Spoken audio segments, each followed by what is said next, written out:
You're listening to the We Are Libertarians podcast network. Find all of our shows at wearelibertarians.com. I'd be listening to the mainstream media and just be left frustrated on how they covered these stories. They would completely ignore facts just to promote their own agenda. I said, man, I could do a better job than these fools. I should start my own show. So I did.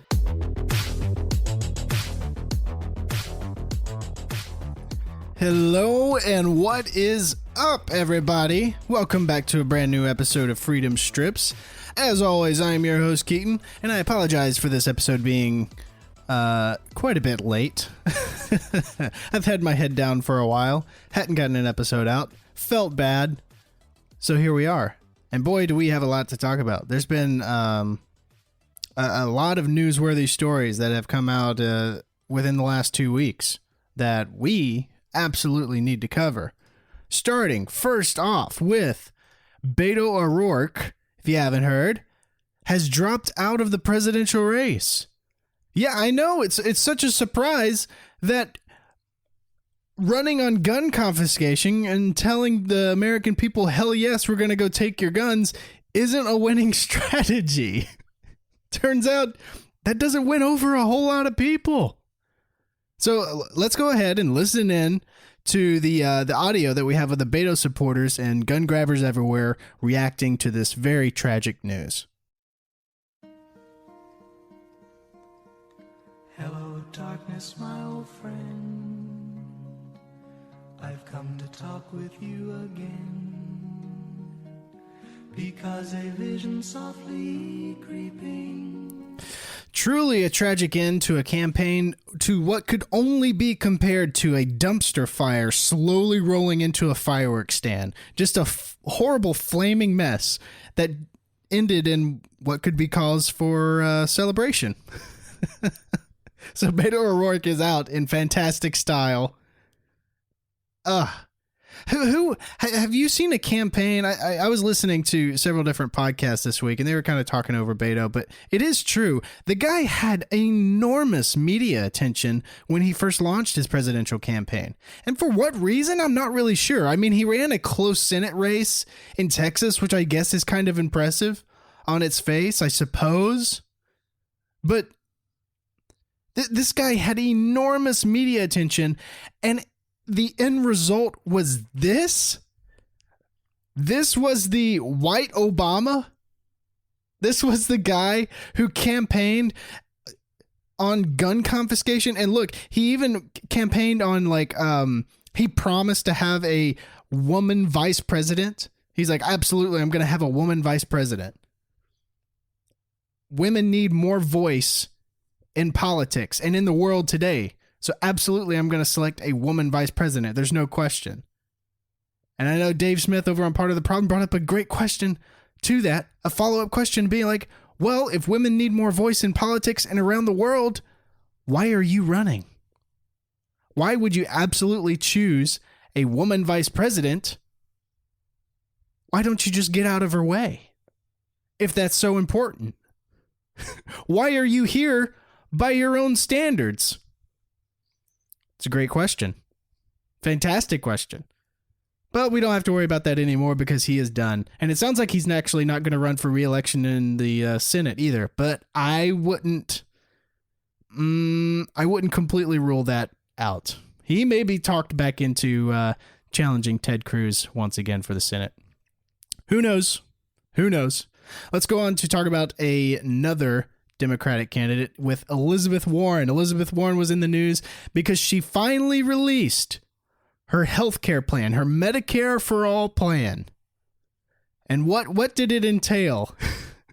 Oh my God, we all know that this Medicare For All stuff, we've all seen the projections of Bernie's plan, trillions and trillions of dollars. What could Elizabeth Warren's plan cost? Estimated cost by her own campaign. What is her own campaign saying this thing is going to cost? Well, it turns out her own plan is going to cost roughly, from her own campaign's estimates, around $52 trillion. Yeah, that's actually a real number. So this is from the National Review. The title, Warren reveals $52 trillion Medicare for All plan and still claims no middle-class tax increase necessary to pay for it. She's still, I mean, in my last episode, I showed you the line that she gave during the Democratic debates where Bernie Sanders, at least he's front and forward saying, yeah, taxes are going to go up. That's how this works. You're going to have to pay for it more in taxes. That's how this is going to work. Warren refuses to say that middle class taxes are going to go up. So the start of the article says Senator Elizabeth Warren unveiled a Medicare for All plan on Friday that will cost nearly $52 trillion over the next 10 years, and she claims that it will not require any middle-class tax increases.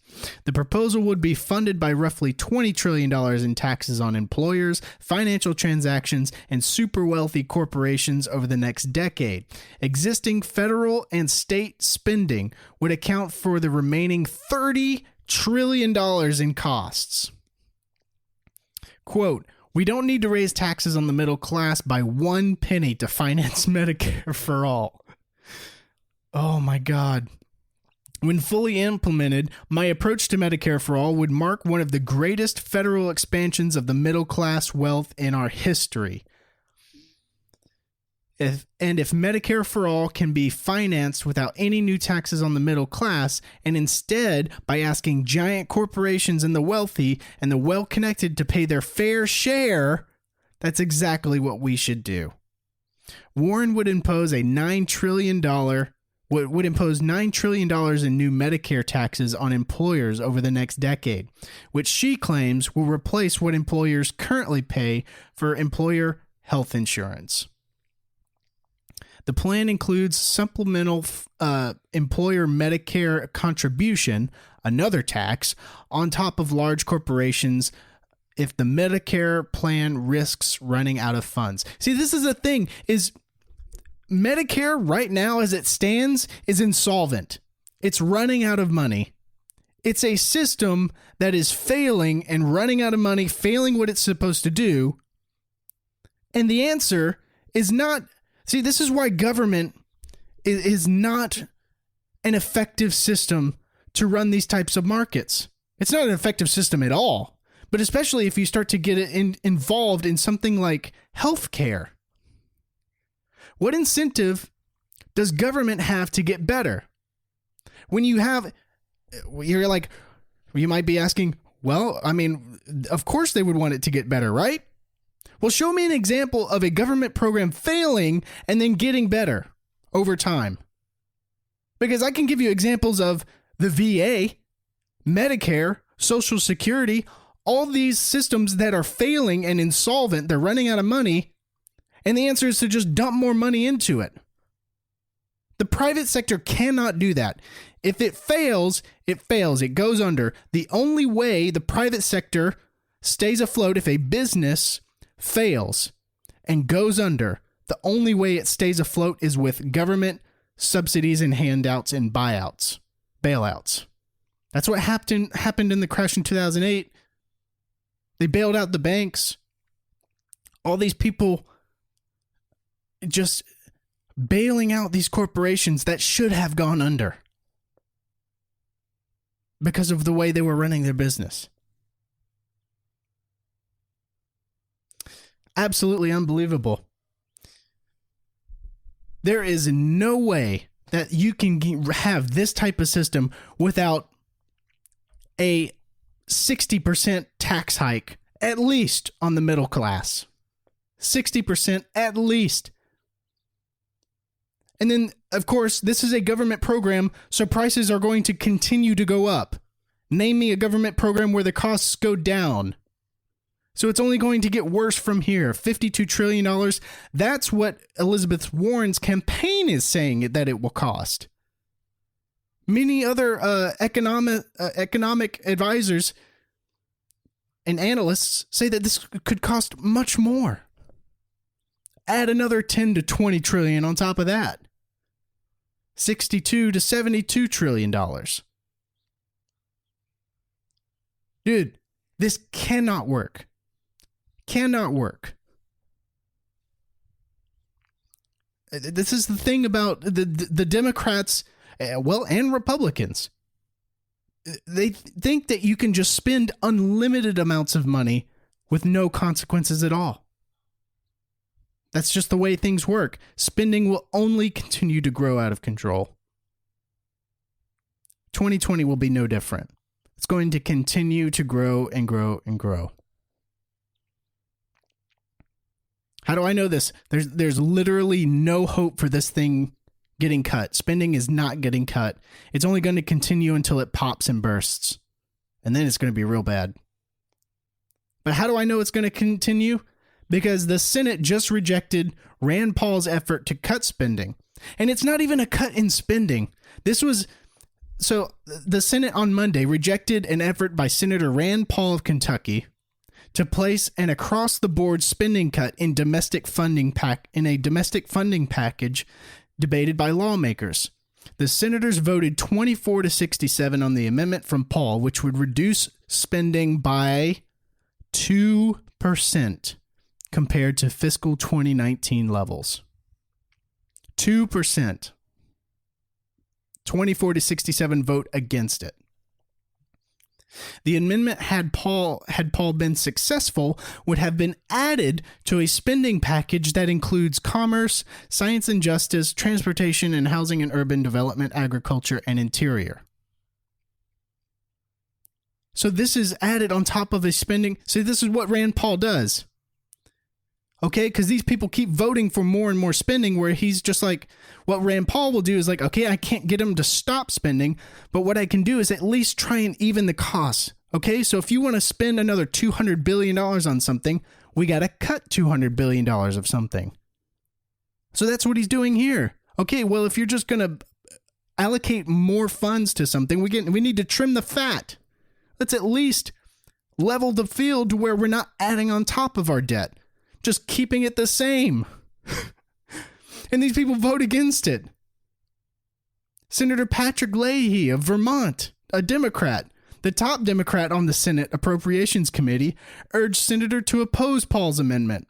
He said, quote, his amendment will slash spending below the bipartisan budget act that we all negotiated. Jeez. Like I said, there's no hope. Rand Paul can't even pass a 2% cut. That wouldn't even really cut into the budget. It's just trying to even out with the spending. That's it. He's not even going deeper than what they were trying to spend in the first place. He's just trying to even out the numbers. Unbelievable. We're screwed. We're so screwed, guys. I mean, we are. It's only a matter of time. In no way does this end well at all. Yikes. Ooh, let's move on to probably the biggest story, which is really kind of broken into two separate stories because some more information has come out about Jeffrey Epstein. And before we get into this, I love how the internet has kept this story alive. I really do. Like the memes on the internet, the internet community will not let this story be buried and go away. They have kept this thing going and going and going. And I love that they're the establishment, these people that are trying to protect these powerful elites connected to this horrible person. The internet is not letting them get away with this and try and bury the story. So the first update that came out was, this is from Fox News here. Jeffrey Epstein's autopsy more consistent with homicidal strangulation than suicide, Dr. Michael Baden reveals. So I'm going to read a little bit of this article here. Something everyone's really speculated. There's no way in hell that this guy just hung himself.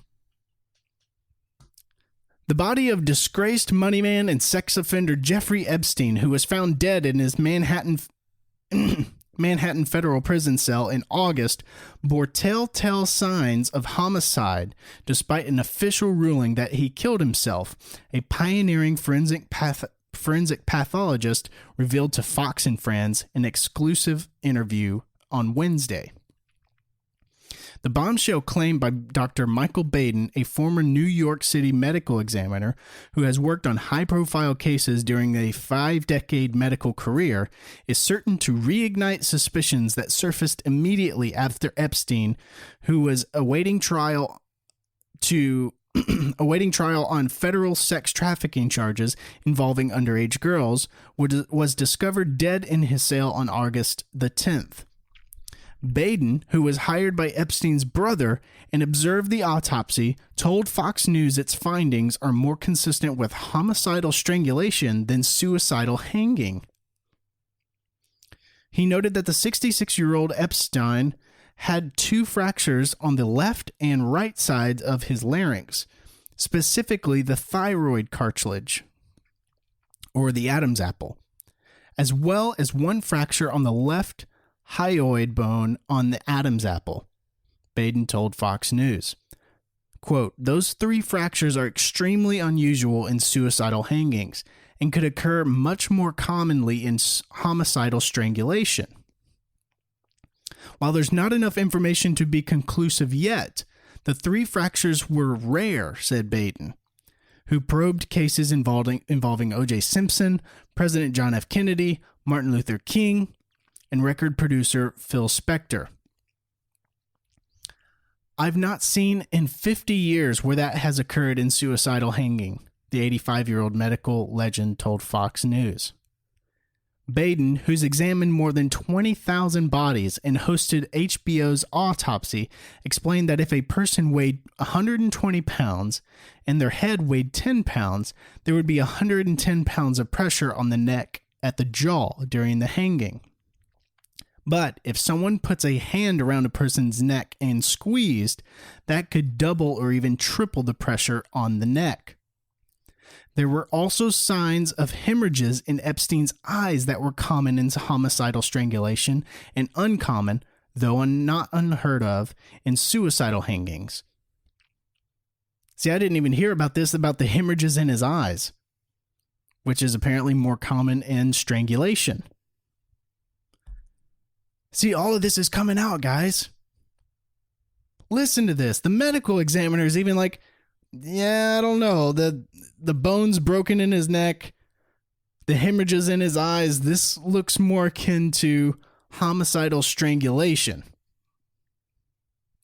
Which, if you listen to our episode talking about Epstein, I believe I was talking to my friend Matt Bell, the guards who were outside of his cell, the guards outside of his cell ran into his cell. Apparently, the other inmates around Epstein's cell saw the guards run into his cell.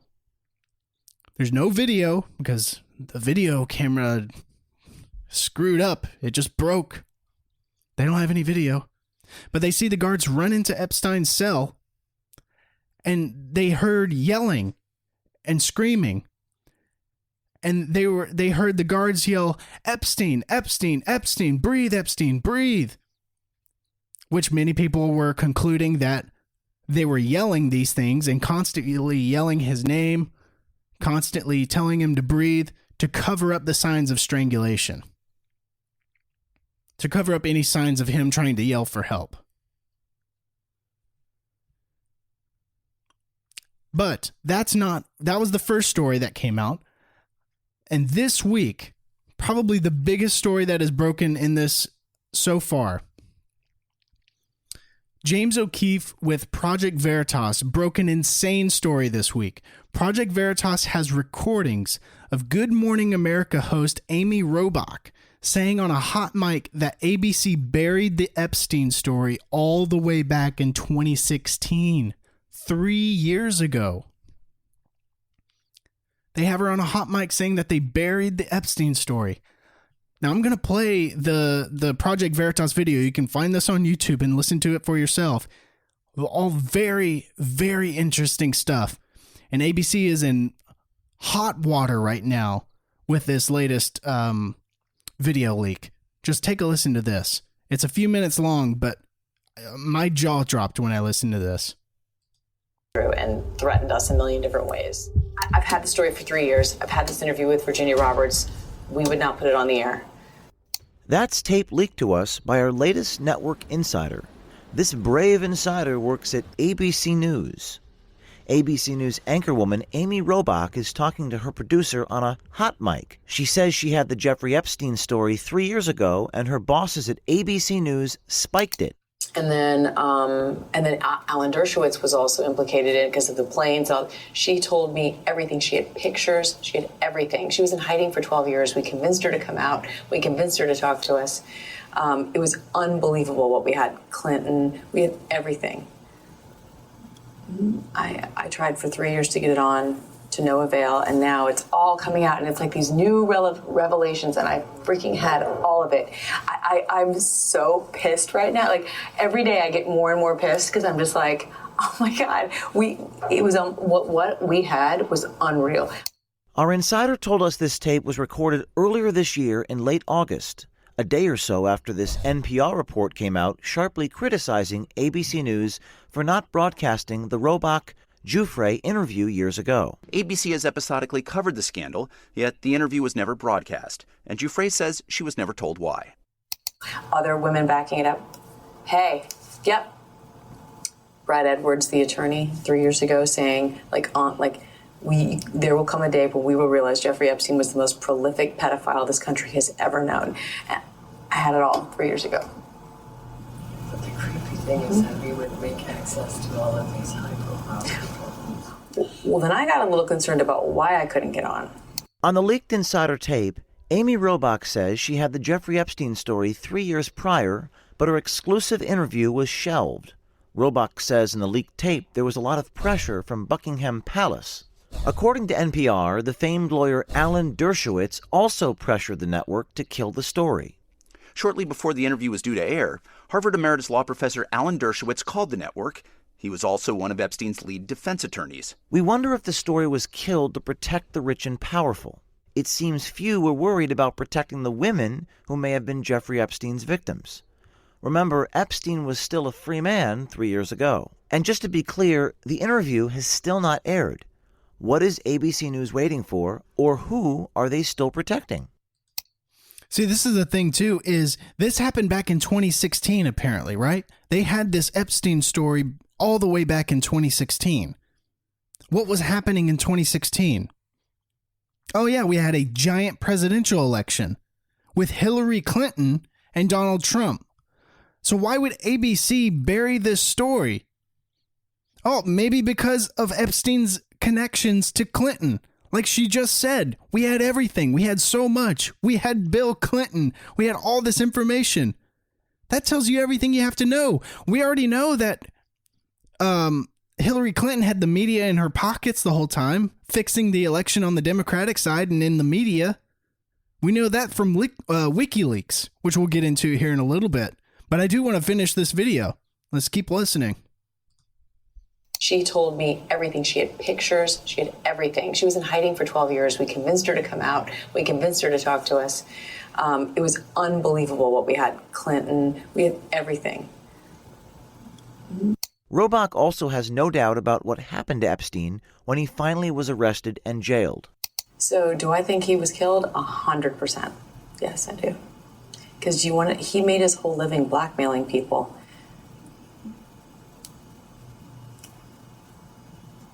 Yeah.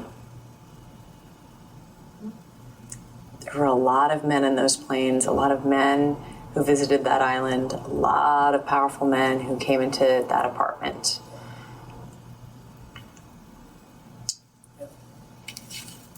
I mean, when I heard he was found dead, was yourself selling his money. I knew immediately.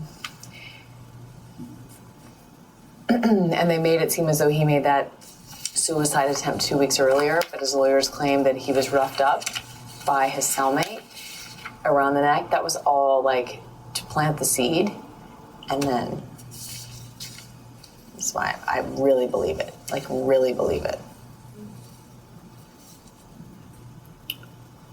The last of the leaked tape has Robach talking about alleged Epstein conspirator Ghislaine Maxwell and how she should be very careful. He's got to have left evidence like, in the unexplained. Well, Ghislaine Maxwell, who I had all sorts of stuff on her too. I love it. I'm like, it's so funny to hear everyone say her name now because I'm like, oh my God, like, I had all this, and everyone was like, who's that? Who cares? I kept getting that. Who cares? She knows everything. She should be careful. Well, she was his, like, she went out and recruited all of these girls. Stand by. She should watch her back. Because if she goes, I mean, I'd have like security guards all around me. The brave insider who leaked this tape to us does not know who at ABC News spiked the story, but someone at ABC does.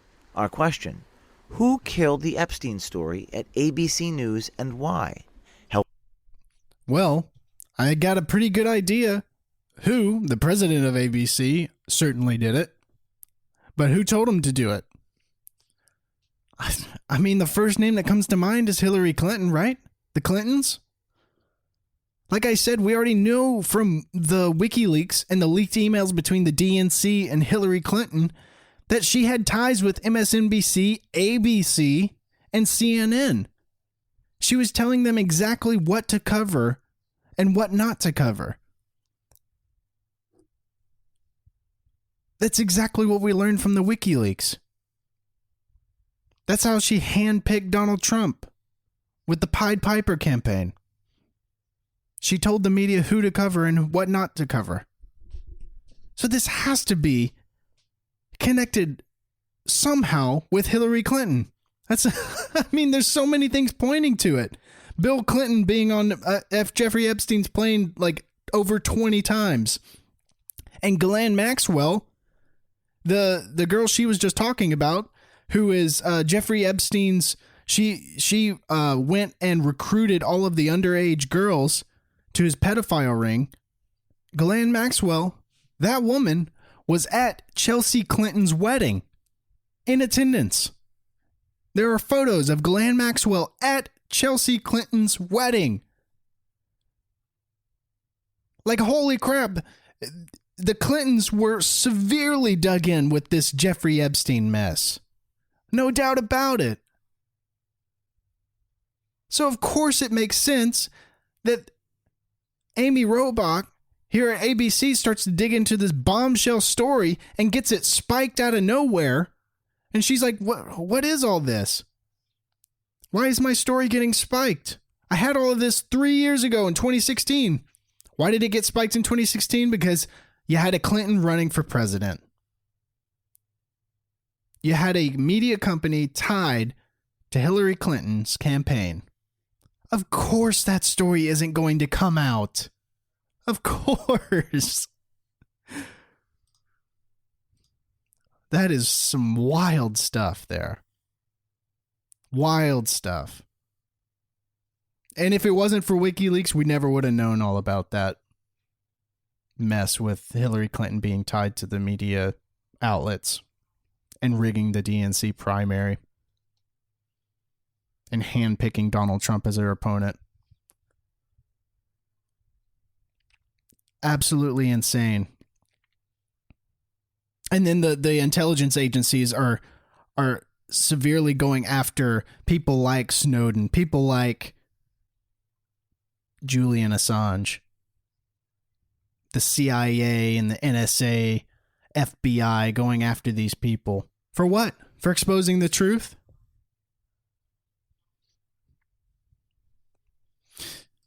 You had a former CIA director, John McLaughlin, talking in a interview, some kind of panel. I don't know, some kind of CIA panel this last week. You know, you hear a lot of these, you heard a lot of the TV personalities, whenever Trump would reference a deep state, or whenever someone would reference the deep state, they'd go into oh, that's a conspiracy theory. There is no deep state. Well, here is CIA Director John McLaughlin saying, thank God for the deep state. Take a listen to this. Intelligence anyway. But there is something unique. You'd have to agree that now totally. The impeachment inquiry is underway, sparked by a complaint from someone within the intelligence community. It feeds the president's concern and often used term about a deep state being there to take him out. Thank God for the deep state. I mean, I think, everyone here has seen this progression of diplomats and intelligence officers and White House people trooping up to Capitol Hill right now and saying, these are people who are doing their duty, who are responding to a higher call. It doesn't, I guess it doesn't, well, think about it for a minute. With all of the people who knew what was going on here, it took an intelligence officer to step forward and say something about it, which was the trigger that then unleashed everything else. Now, why does that happen? What I tell American people why that happens is this is the institution in the U.S. government that, with all of its flaws, and it makes mistakes, is institutionally committed to objectivity and to telling the truth. It is one of the few institutions in Washington that is not in a chain of command that makes or implements policy. Its whole job is to speak the truth. It's engraved in marble in the lobby. Oh, well, it's engraved in marble, so it must be true. A former CIA director saying that the CIA is an institution committed to objectivity and telling the truth. He says that with a straight face. What kind of brain-dead function do you have to believe that? Of all the history of the CIA, to believe that they are an institution committed to objectivity and telling the truth. If you can rub two brain cells together, you know that that's not true. I mean, well, let's just go through a couple of examples of ex-CIA directors talking about how truthful and objective they are. I mean, here's ex-CIA director Mike Pompeo, who's acting Secretary of State right now, but here's him talking about his experience as CIA director. When I was a cadet, what's the cadet motto at West Point? You will not lie, cheat, or steal, or tolerate those who do. I was the CIA director. We lied, we cheated, we stole. It was like we had entire training courses. Yeah, we lied, we cheated, we stole. We had entire training courses on that stuff. We were an institution committed to objectivity and telling the truth, right? Right? I mean, here's all the way back in 2013. Here's the NSA director, James Clapper, openly lying to Congress about the NSA collecting data on American citizens. So what I wanted to see is if you could give me a yes or no answer to the question, does the NSA collect any type of data at all on millions or hundreds of millions of Americans? No, sir. It does not. Not wittingly. There are cases where they could inadvertently perhaps collect, but not wittingly. Yeah, if they spilled their coffee and they went to go catch it and their finger accidentally hit the key on the keyboard. Oops, I accidentally collected some data on American citizens unwittingly. It wasn't my fault. So there's NSA Director James Clapper openly lying to Congress. How do we know he was lying? Because just a couple months after his testimony to Congress, Edward Snowden dropped a bombshell. Edward Snowden revealed that the NSA was absolutely illegally spying on American citizens and collecting data, and he provided proof of this to The Guardian and The Washington Post. These terrifying truths were released in a series of stories that highlighted how the NSA collected metadata from phone companies on calls made by U.S. citizens. Included in the bulk data was who called who, for how long were they on the phone, and when were they on the phone. And other stories showed that that internet data was also being mass collected under the different NSA programs. Now, is James Clapper in jail for openly lying to Congress in his testimony? No. Of course he's not in jail. He's actually got a pretty sweet gig going on MSNBC and CNN peddling the Russiagate conspiracy. You may have seen him on those news sites, television shows, making his rounds the last couple of years. Of course he's not in prison for openly lying to... Man, unbelievable stuff. He openly lies about the crimes that his organization committed. Yet, where is Edward Snowden? He's hiding out in Russia because if he came to the States, they would essentially torture and kill the guy.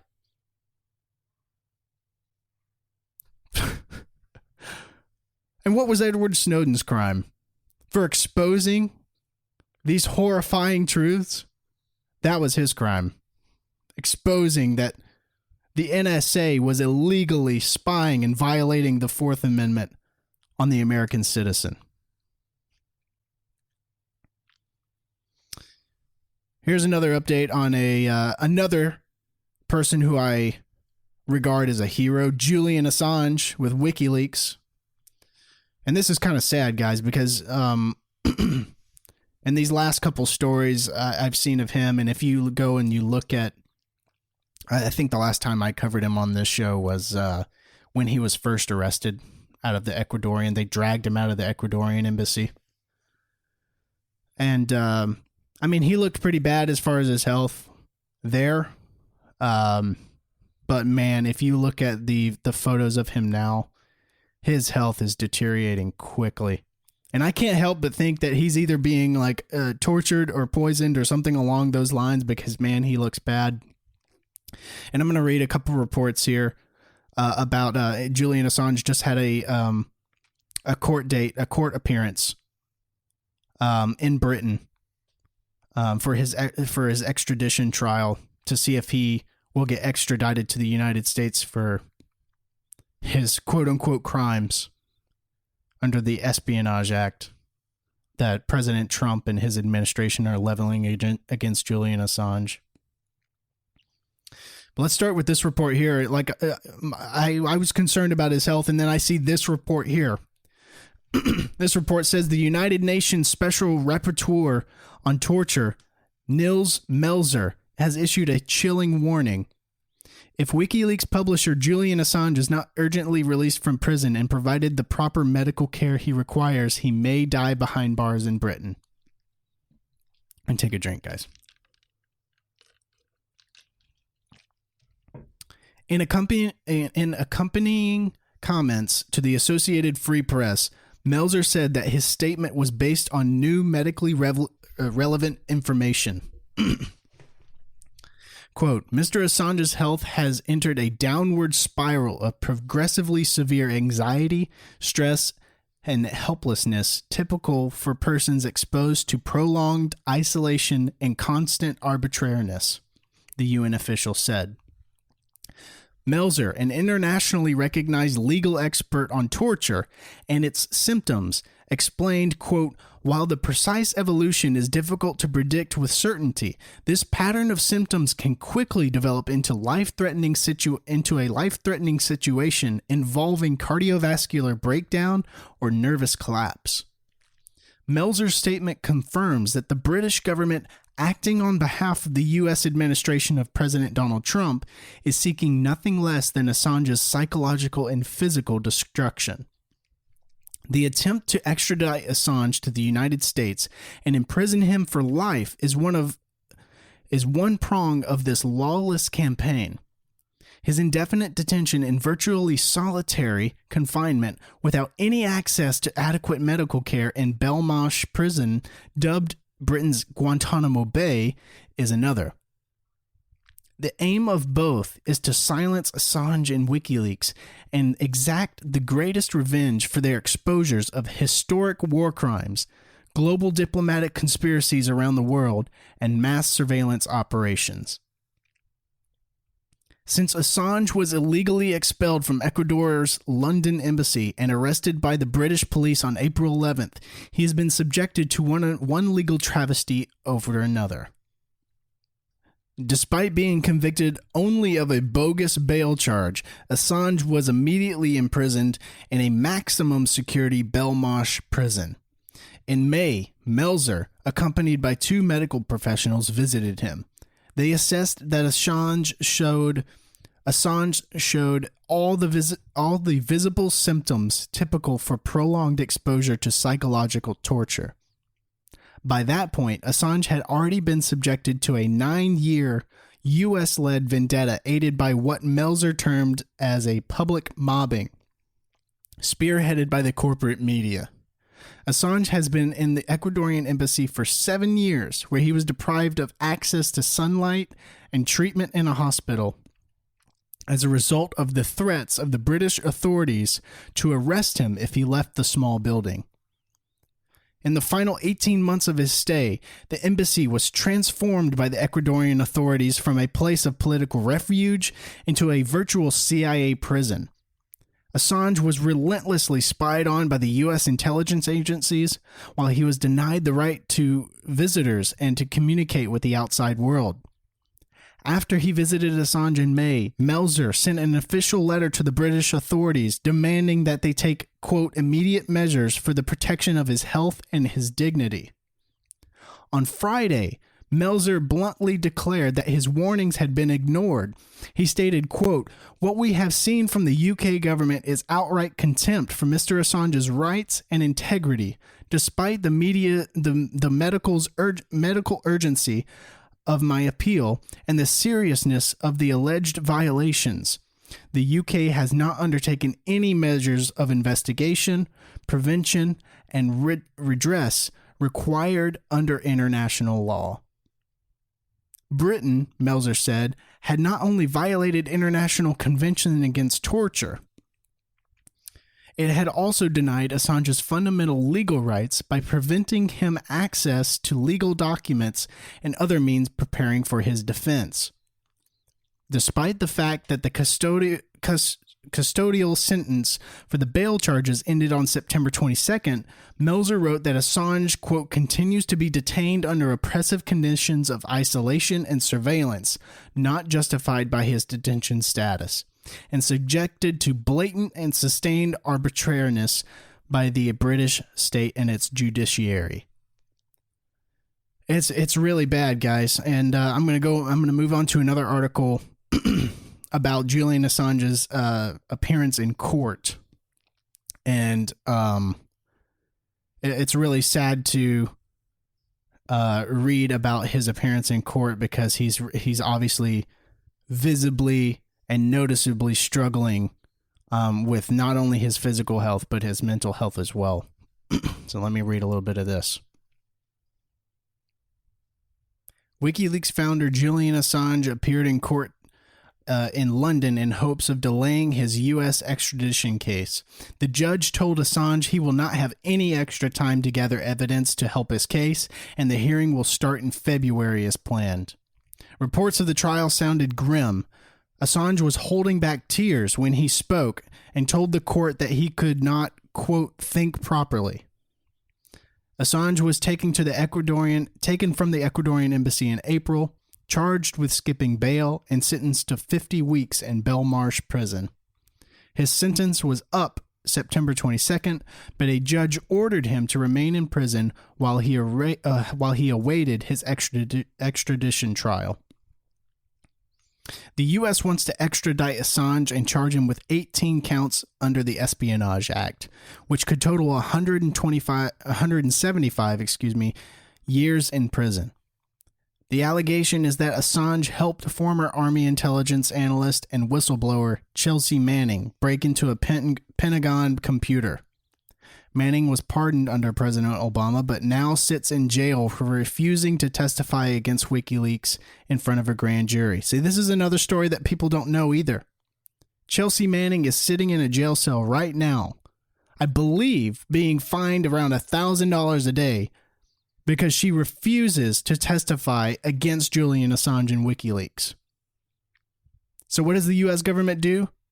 She refuses to testify against them, so she's just sitting in a jail cell, even though President Obama pardoned her. And what was her crime? Exposing U.S. military war crimes being taken place in the Iraq War? That's what she did.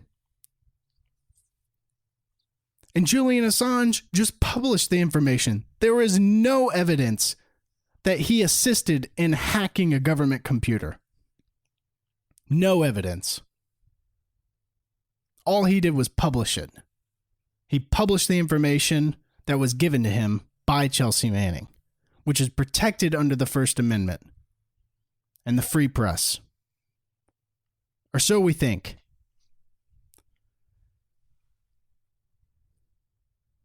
Assange was asked if he understood the events in the court, and that's when he said, "Not really. I can't think properly."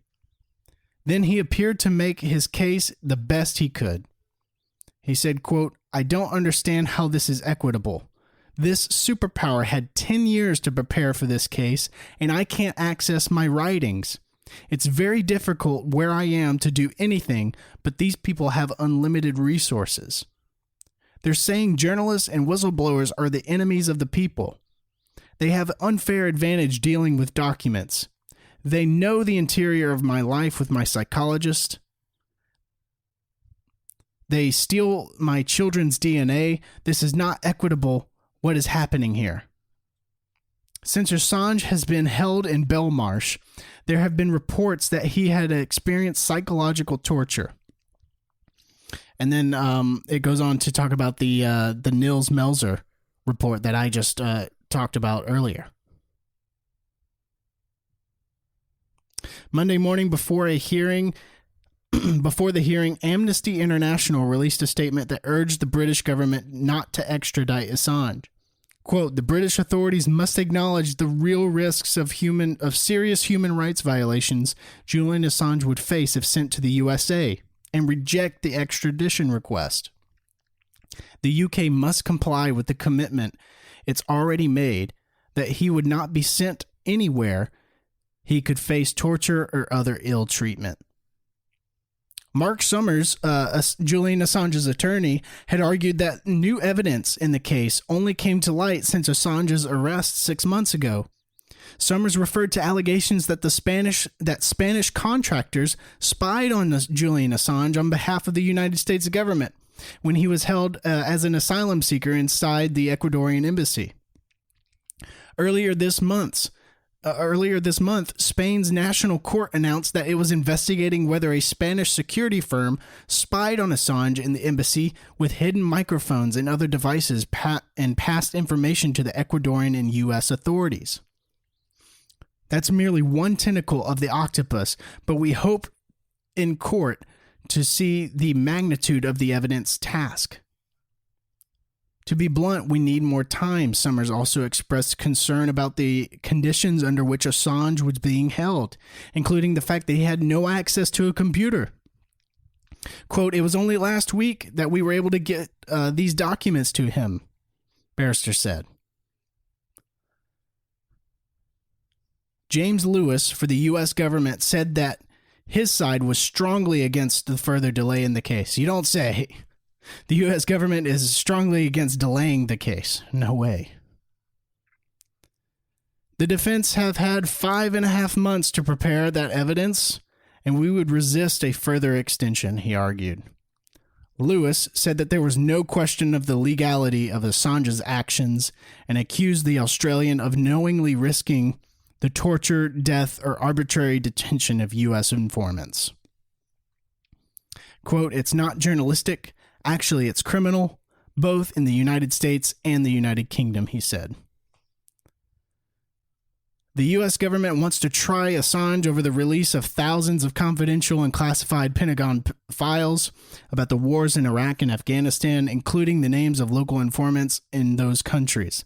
Assange and his supporters say he was acting as a journalist, and the information he released revealed multiple war crimes committed by the coalition forces in those countries.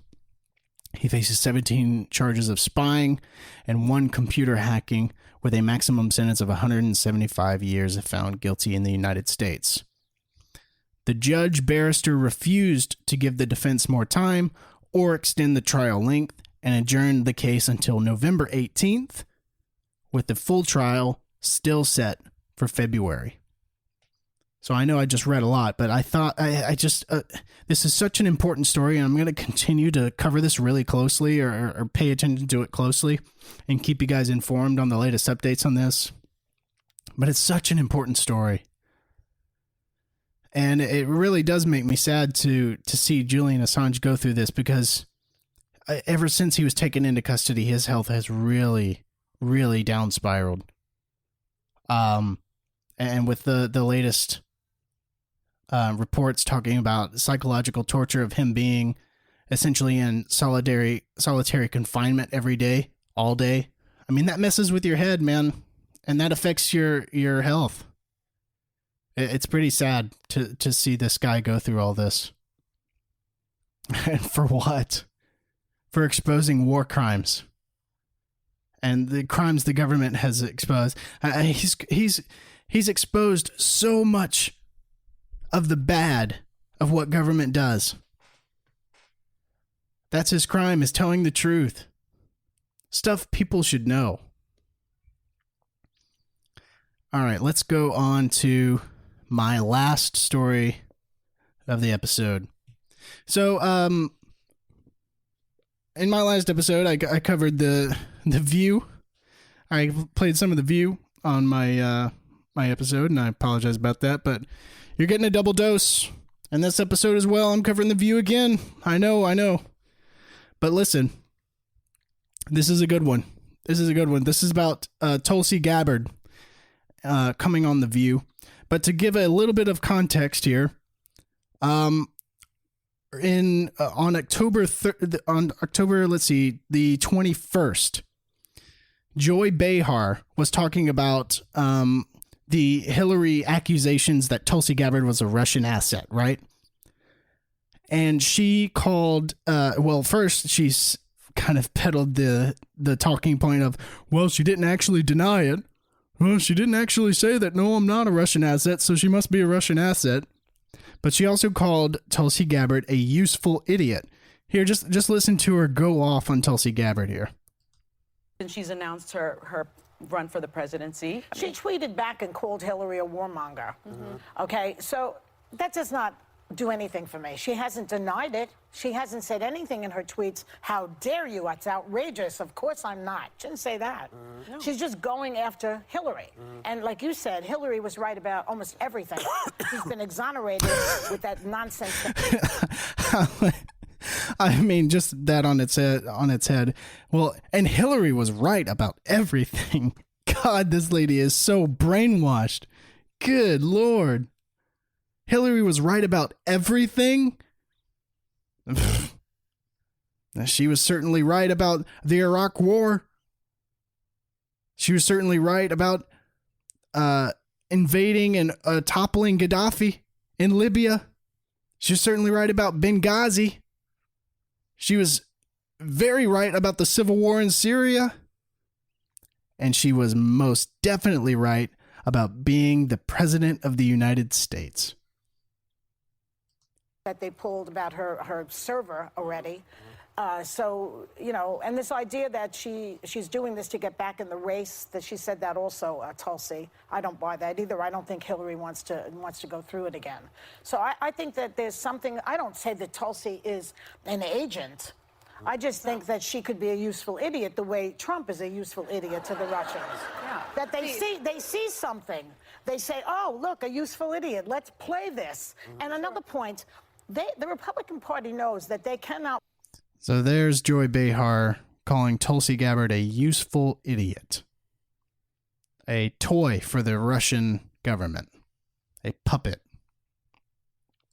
So, Tulsi Gabbard actually went on The View and confronted Joy Behar about all of this. This was really entertaining to watch.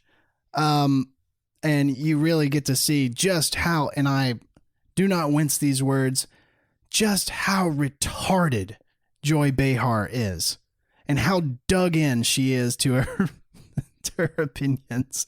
Just listen to what she's sitting right beside Tulsi Gabbard during this conversation. Just listen to this back and forth here. So I have to ask you this instead. So we were just talking about EU Ambassador Sondland changing his testimony yesterday, that he had to be refreshed about quid pro quo, and you've been skeptical more than a lot of the Democrats about the impeachment inquiry. Were you surprised by what he did yesterday? Well, look, the facts are important, and we'll get to that. I want to start with something that I think is also important about facts, because recently on your show here... I was just going to get to that. Good. Helping you out. You want me to ask you the question? No, look, some of you have accused me of being a traitor to my country, a Russian asset, a Trojan horse, or a useful idiot, I think was the term that you used. Which basically means that I'm naive or lack intelligence to know what's going on. They use that. I want to let your viewers know exactly who I am. All right. Set the record straight. I am a patriot. I love our country. I am a strong and intelligent woman of color, and I have dedicated almost my entire adult life to protecting the safety, security, and the freedom of all Americans in this country. It was the attacks on 9/11.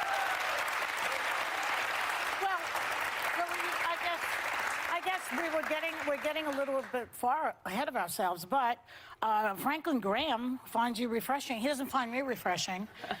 Richard Spencer, the white nationalist leader, says he could vote for you. Joy, this is why... I mean, you're on Tucker Carlson at least 10 times. Why don't you go on Chris Wallace's show? This is why I'm here, because you and other people continue to spread these innuendos that have nothing to do with who I am. Well, Hillary Clinton started it, and then you shot back at her, boy. You called her the queen of warmongers. You doubled down, unfortunately, you doubled down on the baseless accusations that she made that strikes at the core of who I am. I'm a soldier. Because of the attacks on 9/11, I enlisted in the military to go after and defeat and destroy the evil that visited us on that day. I've served now for over 16 years, deployed twice to the Middle East during the height of the war, where every single day I saw firsthand the terribly high human cost. That's why I ran for Congress. We actually have the clip of Hillary Clinton, just to put this in context of what we're talking about. Let's take a look at that. I'm not making any predictions, but I think they've got their eye on somebody who's currently in the Democratic primary and are grooming her to be the third-party candidate. She's the favorite of the Russians. They have a bunch of, sites and bots and other ways of supporting her so far. That's assuming Jill Stein will give it up, which she might not, because she's also a Russian asset. So really? I mean, this is outrageous. This is outrageous and offensive on so many levels.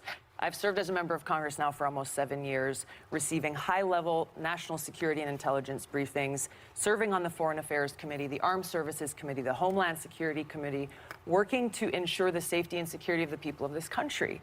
This is why I'm running for president, to continue that commitment of service. So are you surprised, though, that when people see bots and things and all the things that we've sort of been seeing heading your way, that people have these questions? Because she's not the only one. Hillary, I don't think, is the only one. So what she's saying is she feels they are grooming you. You're saying nobody's grooming me. I'm doing what I'm doing because I'm a soldier and a patriot. It's offensive to me as a soldier, as an American, as a member of Congress, as a veteran, and frankly, as a woman, to be so demeaned in such a way. But you called her the personification of rock. So demeaned She's a woman in such a way. Well, I'm pointing to the fact that she has continued this legacy of being the world's police around the world, that has waged wars costing the lives of thousands of my brothers and sisters in uniform.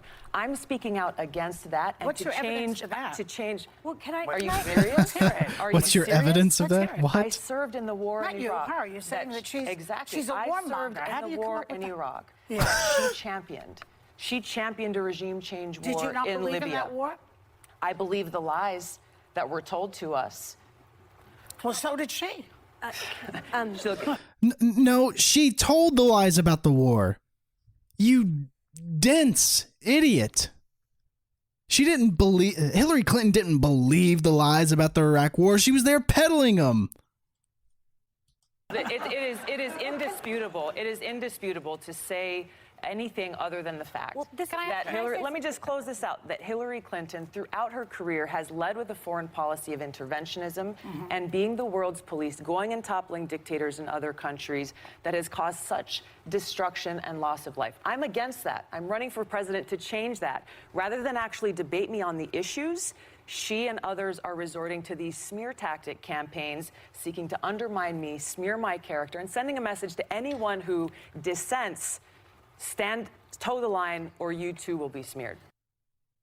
Yeah, that's absolutely right. Absolutely right. This is how the Democratic Party, and really this goes across party lines, by the way. This is how you treat people who are against war, even war veterans.